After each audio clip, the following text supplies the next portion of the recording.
Hey guys, so the Whispers of the Old Gods expansion is coming out in just a couple of days. And so what I want to do is take that time before it hits to film a couple of videos talking about some of my thoughts before all the craziness begins, because as soon as it's out, it's just going to be nonstop deck building and trying out new things and just insanity. And I'm so excited for it. But one of the things I wanted to talk about is the Whispers of the Old Gods cards that I am the most excited about.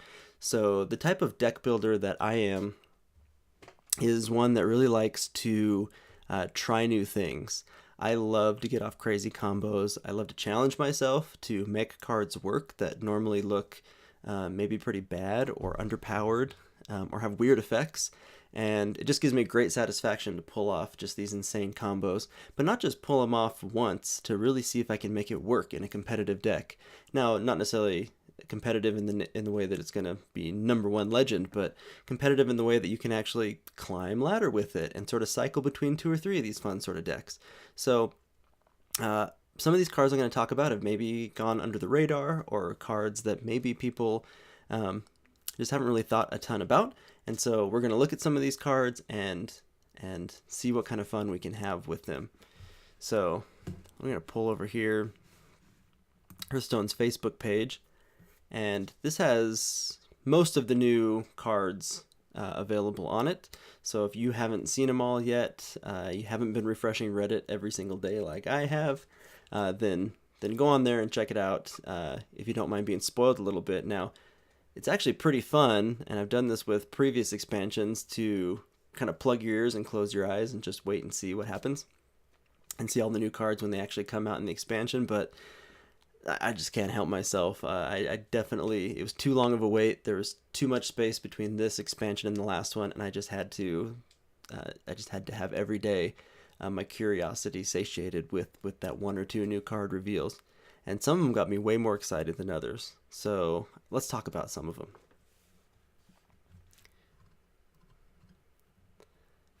All right, let's see here.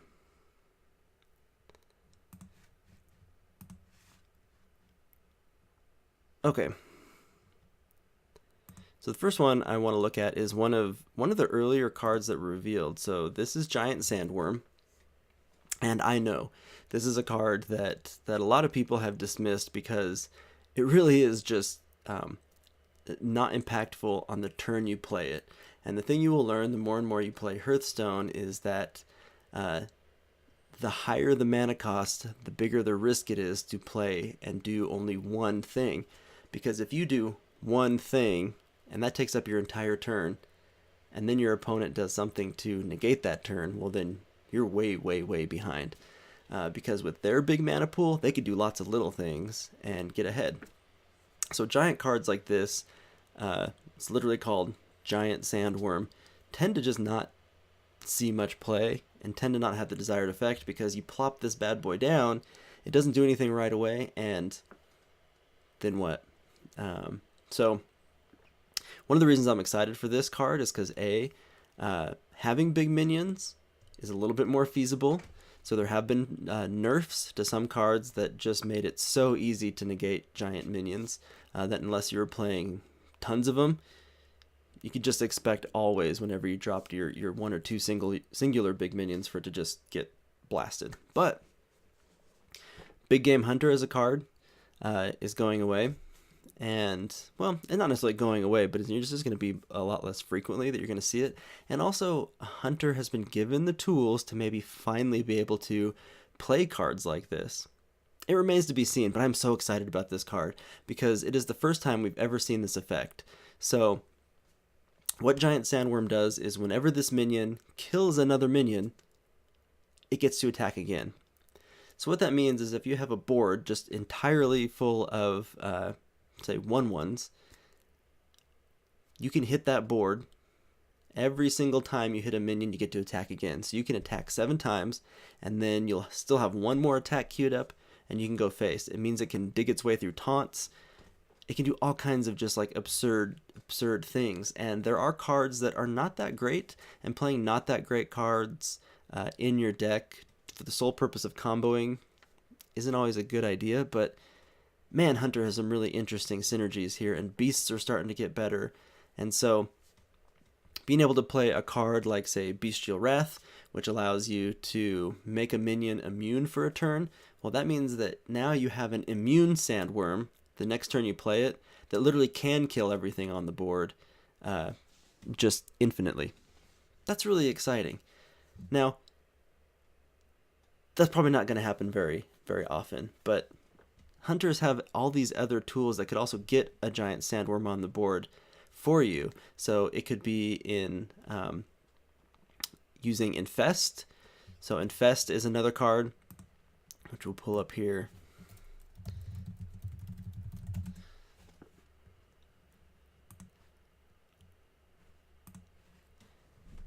So Infest gives your minions Death Rattle, add a random beast to your hand, and so you're gonna find yourself with, with a giant Sandworm every so often.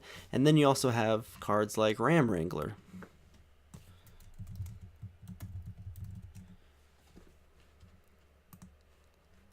Ram Wrangler just summons a random beast. So we will see this card, but I don't want to just see this card. I want to actually try and play it and make it work. And Hunter, with some of the other big cards that they've been given, especially cards like Call of the Wild, which summons all your animal companions.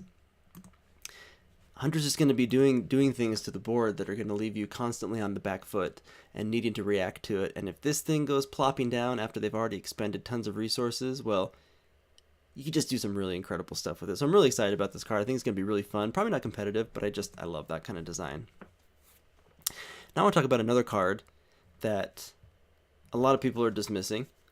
And I think it's actually going to be really, really powerful. So this is Hager, Doom of Elwin. And why I'm excited about this card is because he reminds me a lot of another legendary that we've seen, but it's not a collectible legendary. So I've written a couple articles on mana crystals about some of the forgotten legendaries that the Hearthstone design team came up with, and you find these legendaries in Tavern Brawl. Now, there was tons of custom legendaries in the showdown at Blackrock Mountain, which had Nefarian versus Ragnaros, and all of them were super overpowered.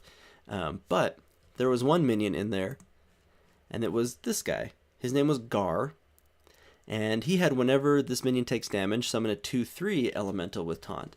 Now, obviously, he's 5 mana, he's 4/8, and he's summoning 2/3s. Okay, so in all cases, he's better than Hager. But the thing to consider with Gar is that 8 health is not hugely different than 6 health. But Gar, when you played him, was so annoying to get rid of, because every time you punch into him, and he is a big minion, and it was very, very common that you'd find yourself needing to hit him a couple of times with, say, 2 minions, get in there and get rid of him. Always he'd spawn that little taunt to get in your way, and it was just so annoying. It was so hard to work around him, and the problem solving of having to get in and kill him, and if there was something else threatening on the board, it was really frustrating, but really effective to play him and watch your opponent sort of misplay or try and figure out ways to get rid of him that were really inefficient. I think that's going to be the same thing with Hager, Doom of Elwin. And obviously Blizzard realized that Gar was way too overpowered, but this effect is essentially the same, and summoning a 2/2 each time, although a little bit weaker than summoning a 2/3, and maybe in some cases a lot weaker, it still has taunt, so it's still throwing up something in your way. And now with the amount of like self damage that's going to be coming onto the board, so Warrior has new tools, Warlock has tools, it just seems like more and more Blizzard is pushing these symmetrical effects where you're going to have damage going all around the board, and Hager's going to be caught in the crossfire over and over again. And I think he's not going to be a legendary that wins you the game, obviously, but he's the type of minion that can sort of gum up the works on turn 7, sort of leading you into turn 8, and then you can start doing degenerate things before you get to your old god turns, or whatever you're trying to do in the late game. It's just really interesting, and I really, really loved playing Patron warrior, and that was a deck that was all about self-damage, and warrior was given a ton of different tools to be able to do that. So, and we'll talk about maybe a few of those up in future cards here in just a second. So Hager, I'm really excited to try out. I'm going to try and make Hager work. And I don't really see how he won't in a deck that's sort of tuned to take advantage of that. So yes, can Mage just throw a fireball and just instantly destroy him? Sure, but you're going to still get a 2/2 in that case. Could they maybe Hex or Polymorph him? Yeah, maybe so. But then they're doing that on your Hager, like a 7-cost minion, when now the game is just being flooded with these giant, beefy, scary 8, 9, 10 mana minions. So I think Hager, Doom of Elwin has a lot of potential, and I'm really excited to try him out. So another card I'm actually kind of excited to try out is Tentacles for Arms. I know it's terrible. I know it's really bad. It's like the most anti-tempo play you can like ever make. But it's just whenever I see a bad card like this, but it has a really unique effect to the game that we've never seen before. So this is a weapon that cannot go away. It will always be in your hand unless it somehow gets burned because your hand is full, but it just never, ever goes away. And similar to when you put the single Gorehowl in your deck, then, you know, I can see putting like a single Tentacles for Arms in your deck in certain decks that want to take advantage of the super late game. And I really want to try it out. And we've seen a lot of now weapon buffing stuff that's potentially possible. And I don't know, something maybe sort of evil inside of me just gets really excited to defeat enemies with cards that everyone has universally accepted are just real bad. So yeah, even if I can just kill a couple of enemies with Tentacles for Arms, it's gonna be awesome. And hey, we got someone in chat.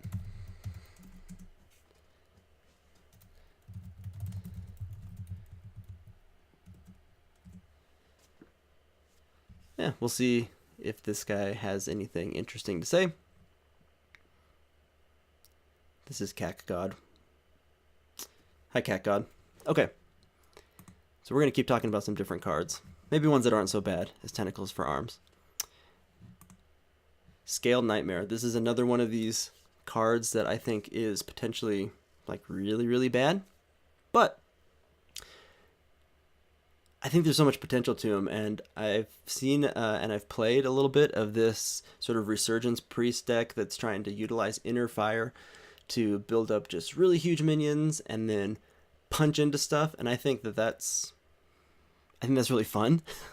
It's a card combo it's so classic. It goes back to one of the first times I was ever playing Hearthstone, and somebody dropped a light spawn and then just beefed it up with Divine Spirit and then just punched me in the face for like 20, and I was just blown away. And it's kind of what all new players do. They get hit with these sort of big combos, and there's just something nostalgic about it.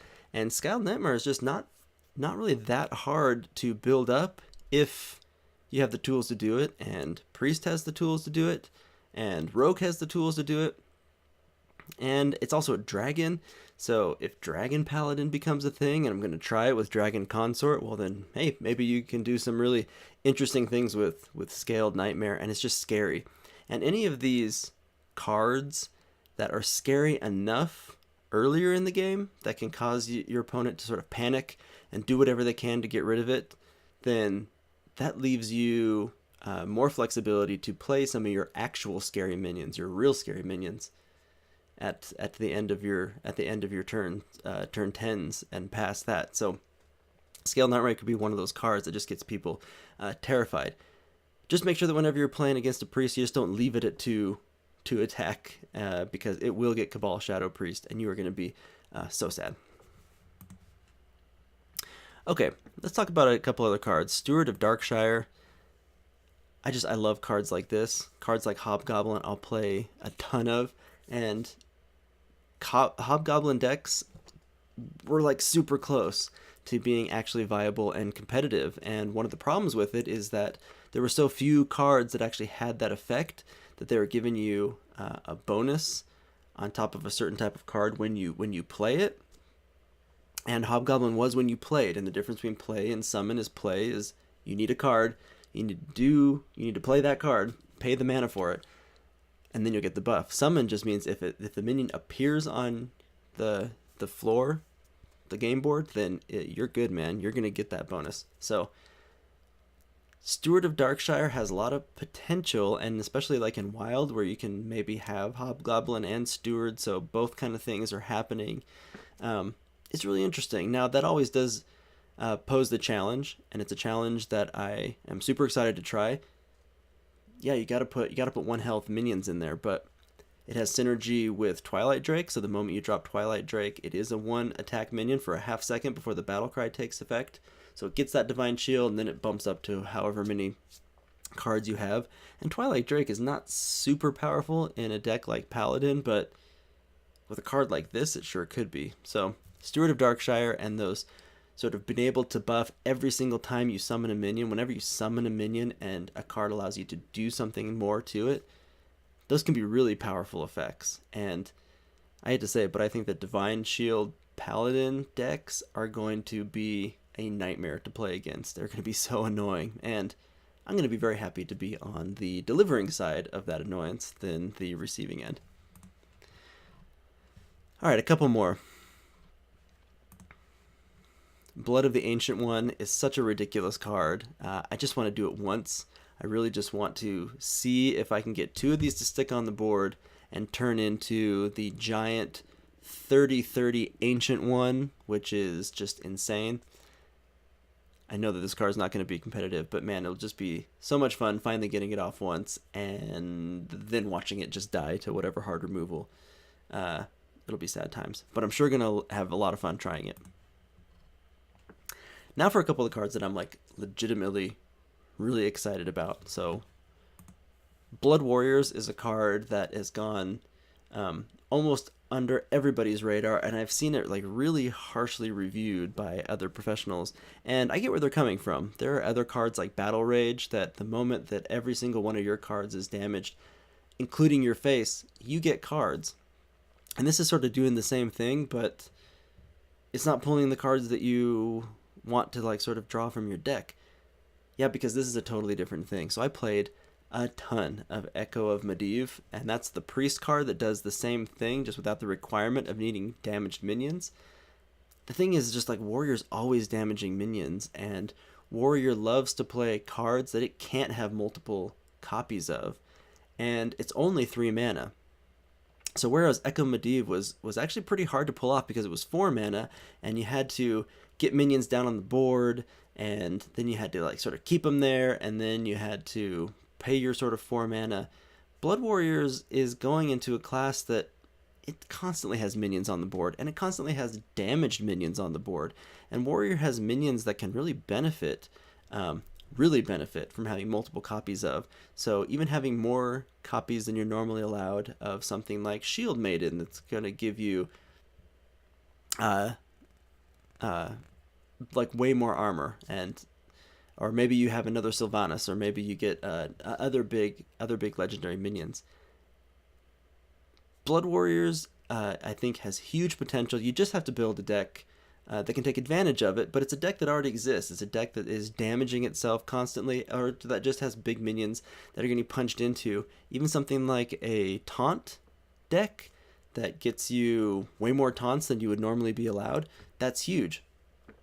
So I'm really excited to try something like that, where I've got a deck that is already so close to being viable, in fact already viable decks, and putting something like this in it that lets me cheat. And I love cheating in Hearthstone. And doing it in Mage was super fun, but Mage is not as minion centric as Warrior. Warrior is all about minions, and tons of minions. And this isn't even talking about Patron, which I don't even know if you need a card like this in Patron, but being able to do Patron-like things, where just you're endlessly getting in here with huge minions or taunt minions, it's really exciting, and I love this card, and the artwork is so sweet. Seeing this sort of like blood clone coming out of this giant this giant warrior orc, it's awesome. Okay, a couple more. Call of the Wild is just gross. It's such a good card. I want to talk about Deathwing Dragonlord just for a second. So Deathwing Dragonlord is such an awesome card, but it really is going to be very, very hard to pull off. And one of the reasons for that is because not only is it a death rattle, but it's 12 health. So one of the things to think about with these death rattle minions is that it not only does it allow your opponent to sort of determine when they trade into it, but anything that has too much health, it actually makes it harder for you to then determine when you do it. So if you've got something small like a leper gnome, it doesn't matter. You just run into anything and you get that 2 damage when you want it. 12 life is a lot. And so even if you drop Deathwing, and even if you're like getting him to survive and he's not getting silenced or polymorphed or something like that, and then you want to run into it, minions, like there's just no other minion you can run into and instantly trade away Deathwing. So his high health total it does make this card totally fair, because the effect is nuts. The effect is so crazy. Putting all the dragons from your hand into the battlefield is actually insanely good.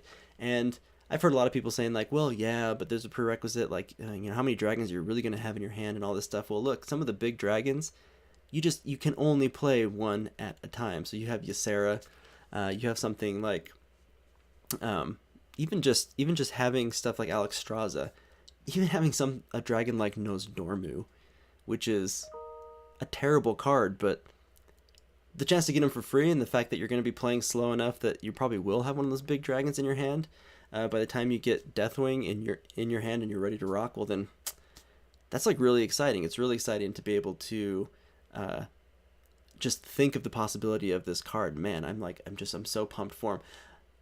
And another card to really think about in conjunction with this are cards that allow you to sort of cheat into it. So Druid is really going to get some interesting ramp tools. So will Druids play dragons? Maybe so. Then you have cards like our friend,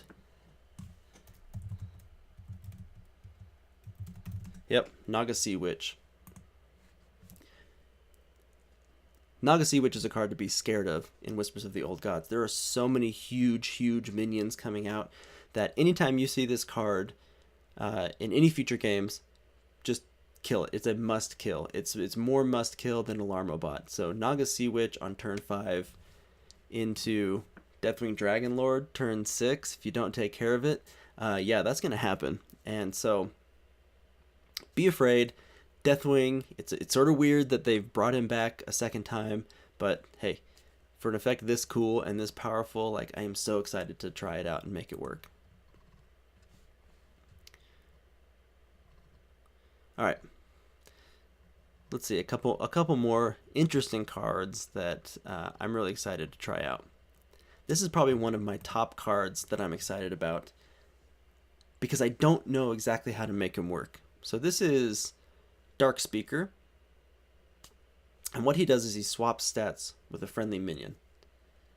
Now, he has such weird stats because they're not, well, I mean, they're terrible for 5 mana, a 3/6, but they're also like they're okay put on something else that's like not good.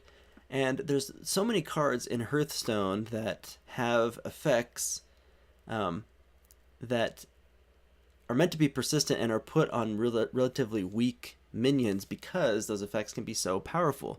So you have cards like Dragon Egg.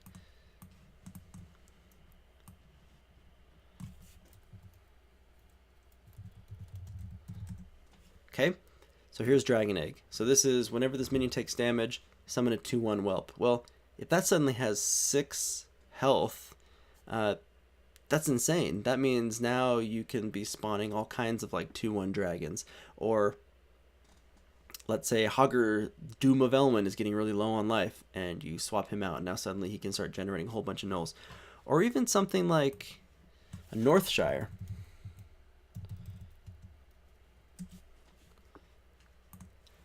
Shire Cleric, whenever this minion is healed, draw a card. She only has 3 health, and whenever you buff a Shire Cleric, it's so annoying, and it gives Priest this insanely powerful tool. So I'm actually really excited for Dark Speaker just because it has these like it has this like weird synergy, and the cards that you're going to be able to discover that you could possibly break with him, well, I'm like really excited to find that out. And he's just such a weird card, and but he's so cool, and it's this really interesting stat line that it's going to be interesting to see what makes it interesting to trade with, because you could trade Dark Speaker into or you could turn Dark Speaker into something with huge stats if you're using suboptimal or cards with like downsides. So you have cards like Eerie Statue that just sort of sit there.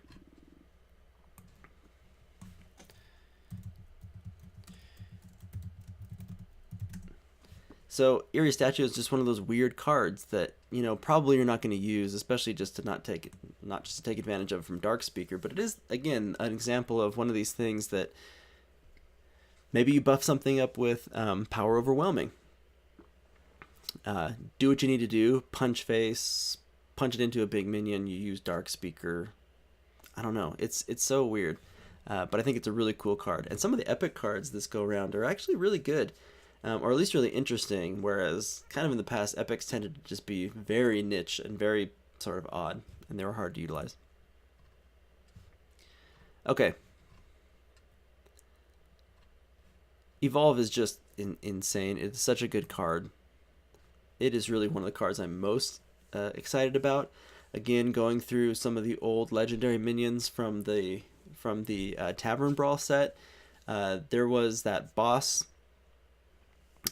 Lady Nazjar, I think it was, and she had the same effect. Basically, she just washed over your whole board, but both sides of it, and turned all your minions into minions that cost one more, and it was awesome. And it was fair because both sides were like getting it. This is nuts. So this is totally nuts, where basically you are getting to change your entire board into better stuff, and it only costs 1 mana. And any kind of combo-y type card like this that costs 1 mana that with an Emperor Therusian tick becomes 0, or you can just thread into almost any turn or any play. Wow, it's just like insane. And I don't even understand how a card like this can be printed because of the potential power level. And the only thing that I can think is that this is going to probably end up being one of the cards that is the most disappointing when it comes right down to it, because Shaman was giving me so many powerful cards that everybody's excited about, and Shaman has just proven time and time again that it just can't quite keep up, inherently because its hero power is weak, inherently because it has all these RNG elements, and Overload is just something that's it's just really hard to like make work consistently in a deck. So I don't know, but Evolve is super fun, and it's just going to do so many crazy things, and I'm excited for that.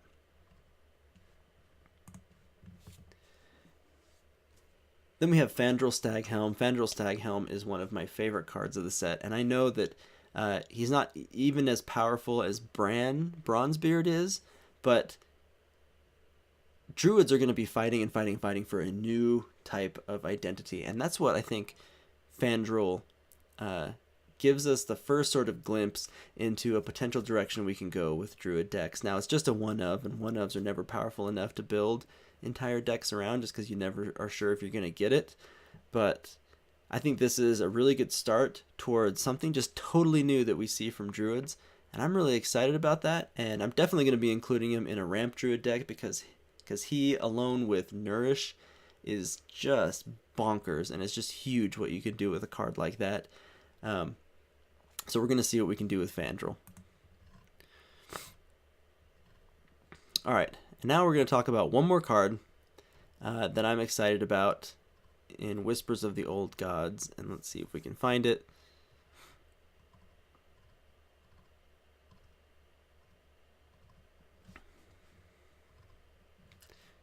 And it's this guy, Nerubian Prophet. So there are just so many interesting things, interesting ways that people are going to be able to sort of cheat out minions in Whispers of the Old Gods.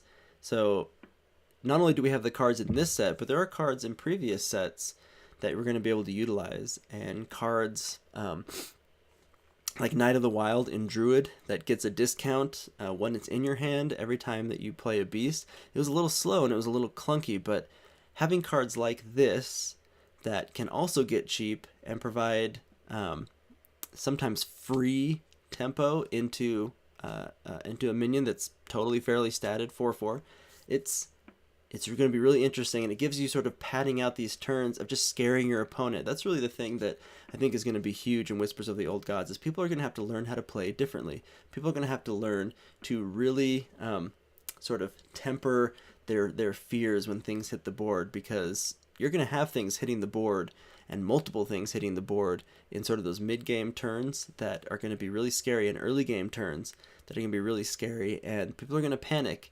And there's so many end game sort of massive terrifying creatures that this expansion is introducing, that unless people learn super quick when to sort of save their removal, or when to hold back, or when to start getting super aggressive and force the other player to respond to it, man, cards like this are just gonna change the face of the game. So I'm really excited for Nerubian Prophet. It's just so simple.